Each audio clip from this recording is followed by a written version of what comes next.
The Sinister Magical Fountain Pen, part male student. The dark secret in the old house. Canh, a struggling high school student, suddenly becomes the top student at school, but no one knows that his success comes from a haunted fountain pen he found in the attic. Whenever he holds the pen, the knowledge he desires magically appears in his mind. All he has to do is write, and miracles happen. But gradually, the pen begins to demand a terrifying price that Canh never anticipated. The Sinister Magical Fountain Pen, part male student. Chap 1. The last rays of the afternoon sun gradually faded as a high school student named Canh and his single mother, San, arrived at their new home. Despite their excitement and anticipation for a new life, they couldn't help but feel a bit anxious when looking at the house. However, the low price convinced them to move in. San was a single mother. Ever since Canh was young, his father had left, leaving her with the responsibility of raising and caring for him. San always worked hard, taking on various jobs to make money and ensure their well-being. Busy with daily life, work, and numerous worries, San couldn't spend as much time with Canh as she wanted. She tried her best to provide him with the best conditions, but sometimes her busyness made her overlook signs that Canh might be feeling insecure or anxious. Despite this, San's love and care for Canh never diminished. No matter how busy she was, she always tried her best to make his life better. Warm hugs, encouraging words, and loving smiles were things San gave to Canh every day. Due to their difficult financial situation, San had to spend all her savings to buy the house at a low price. She knew this would pose new challenges, but she was determined to create a stable and safe living environment for Canh. Every penny she spent was an investment in her son's happiness. San hoped that despite the hardships, they would eventually find happiness and peace in their new home. The old house they moved into had stood for many years, but it still retained a sense of tranquility and sturdiness. The house was located in a quiet area, with an old wooden roof and a large garden surrounding it. Inside, San and Canh discovered that the house was quite spacious. There was a large living room, a spacious dining room, and a classic kitchen. Each room exuded warmth and comfort. One special aspect was that both San and Canh had their own rooms. This was a big advantage for them, especially given San's financial difficulties. She felt she had made the right decision in buying the house, providing them both with private and comfortable spaces to relax and unwind after long, hard working days. As they moved in, their neighbors looked at the mother and son with strange eyes. However, San and Canh didn't think much about it. They focused on organizing their new lives and hoped to find peace in their new home. Canh, a likable boy, had recently been overwhelmed by worries about his unsatisfactory academic performance. Despite his best efforts, his grades did not improve as expected. His heart grew heavy with memories of his teacher's criticism and his mother's disappointed gaze. While they were unpacking boxes in Canh's bedroom, he heard a noise coming from the attic. A sense of unease filled him, and he said, "Mom, I heard a noise from the attic." San, with a gentle smile, tried to reassure him, "It's probably just a mouse running on the roof. Don't worry, you can go up and chase it away, and if anything seems wrong, call me." Canh had a cute dog named Lucky, who was always a faithful companion, ready to share every moment. When Lucky heard the strange noise from the attic, he eagerly started climbing up with Canh, his tail wagging enthusiastically. Feeling a bit more at ease, Canh began to climb the stairs to check. As he stepped into the attic, he realized the space was darker than he had imagined. Surrounded by a mysterious and haunting atmosphere, he took a deep breath and moved forward. In the dark corner of the attic, an old wooden chest caught Chen's attention. Strangely, this chest hadn't appeared in any of the pictures they had seen before buying the house. Canh felt uneasy, but Lucky's presence made him feel more secure. Together, they opened the chest and discovered an old book and a fountain pen with strange patterns. Canh sensed an aura of mystery emanating from these items and was curious about the secrets they held. Canh opened the book and discovered the secret of the strange fountain pen he was holding. It had the power to make the owner's dreams come true, but only if he nourished it. A mix of excitement and anxiety began to brew in Canh's mind. Canh didn't fully understand what nourishing the pen meant, but he thought about his unsatisfactory academic performance and the disappointment from his teachers and mother. In his desperation, he decided to use the strange fountain pen, hoping it would help him overcome his difficulties and bring success. The allure of making his dreams come true outweighed all worries in Canh's mind. Since acquiring the strange fountain pen, Canh's life seemed to change completely. His academic performance improved dramatically, with his grades continuously rising, earning the admiration of his friends. Constant praise from his teachers made his mother very happy, seeing her son overcoming difficulties and making significant progress in his studies.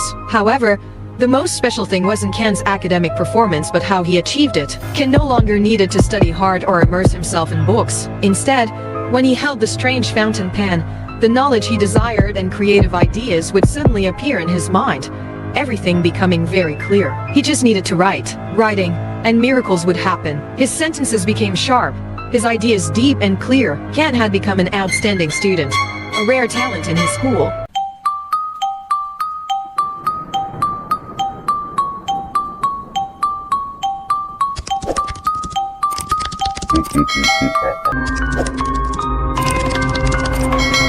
The Sinister Magical Fountain Pen, Male Student Chap 2.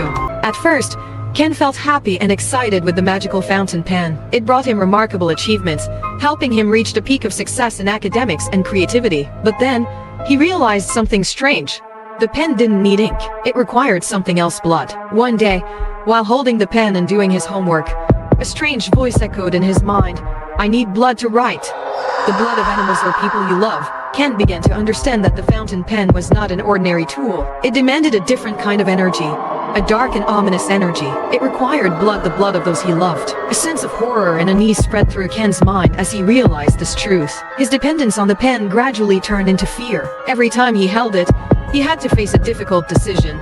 Was he willing to trade the safety of his loved ones for success? As the days passed, the pressure and stress in Chen's life increased. He couldn't accept the pen's brutal demands, but he also couldn't give up the power it provided. The internal conflict pushed him into dangerous territory, and he knew he had to find a way to free himself from the pen's control before it was too late. Deciding to abandon the pen was difficult, but Canh tried to do that. However, after putting it away, he couldn't focus on studying or doing his homework as before. The pen's power had left a deep imprint on his mind. Canh was forced to use the pen again. But then, he thought of a plan. He secretly used the blood of sewer rats and stray cats around the garden to satisfy the pen. However, his efforts failed when the pen refused. It retaliated, causing his head to ache as if struck by a hammer. In his desperation, Lucky, his loyal companion, became the first sacrifice. This loss was an indescribable pain for Canh. He felt heartbroken but couldn't refuse. His despair and anxiety grew, not knowing what to do next. Using the pen brought Canh spectacular success in his studies,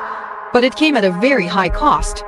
Blood, the blood of animals or people he loved. Lucky, the dog he had raised since he was a child, became the first sacrifice. This caused Canh immense pain. Once it had tasted blood, the pen became increasingly greedy, and the blood of the poor dog was no longer enough. As the dog lay dying, the pen forced Canh to drain its remaining blood. When Canh regained his senses, he was overwhelmed by an unprecedented despair and guilt. The weight of regret and remorse consumed his mind. He regretted using the pen and being unable to control it. He cried, holding the dog in his arms one last time, and then buried it in the garden where they had shared their happiest memories. Each day, the power of the pen increasingly manipulated Canh, sapping his will. He knew he needed to do something to free himself, but a sense of helplessness engulfed him. When his mother noticed the dog's absence, she asked Canh about it. He shook his head and said nothing.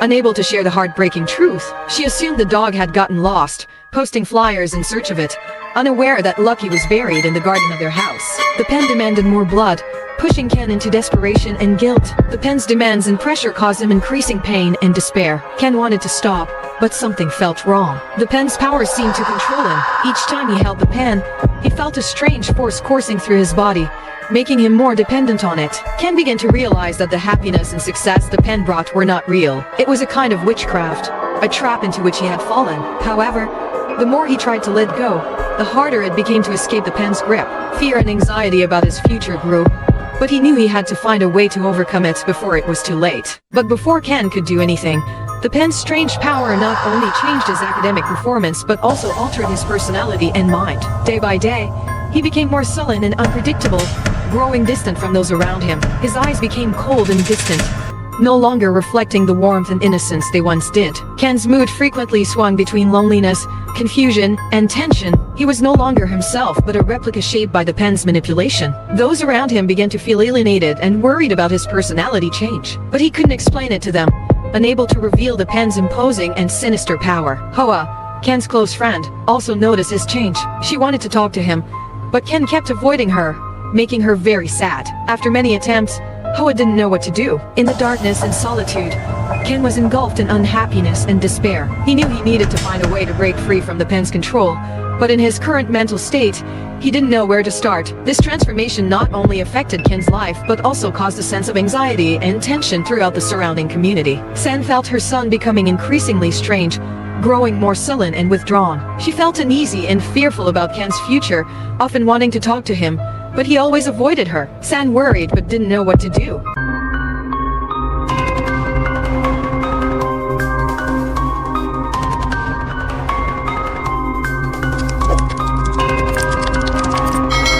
What starts as a promising tool to fulfill his dreams quickly turns into a nightmare. The pen demands blood in exchange for success, dragging Canh into a horrifying spiral of sacrifices and dark magic.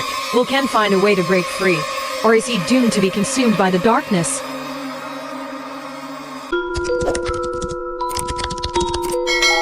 The Sinister Magical Fountain Pen, Male Student Chap 3. During this time, San overheard neighbors talking about the house they lived in while she was at work. The neighbors spoke about the previous owners of the house, all of whom had mysteriously disappeared. Rumors about the house's strangeness spread through the area, amplifying San's sense of fear and confusion. San rushed home with her heart pounding, her body filled with anxiety and fear. But when she entered the house, the sight before her made her heart stop. Her son, Canh, sat in the darkness, his eyes filled with a demonic gleam. She approached him, wanting to ask about his condition, but before she could say anything, she saw him holding the pen and stabbing his hand with it. Horror spread through San's body as she saw the terrifying smile on her son's face. The pen glowed with a faint light, creating a horrifying picture of cruelty and madness. "Canh, are you crazy?" San screamed, unable to believe what she was seeing. But Canh just laughed, a terrifying and eerie laugh, his eyes filled with malevolence, driven by the strange power of the pen in his hand. San's heart pounded with confusion and fear.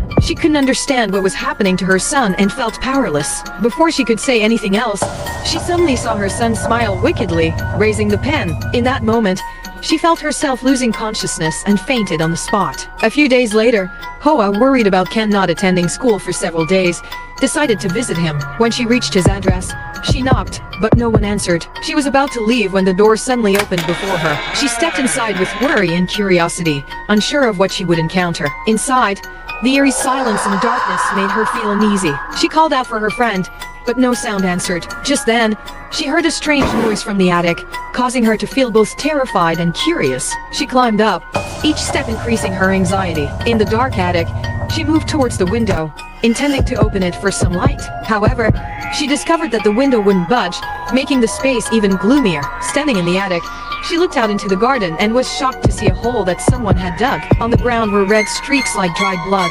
evoking horror and fear within her. Hoa was startled and confused, unsure of what to do next. Suddenly, a soft noise came from the corner of the room, making her turn around. The dim light revealed Canh standing there with a strange and eerie look. She looked down at his feet and couldn't believe what she saw.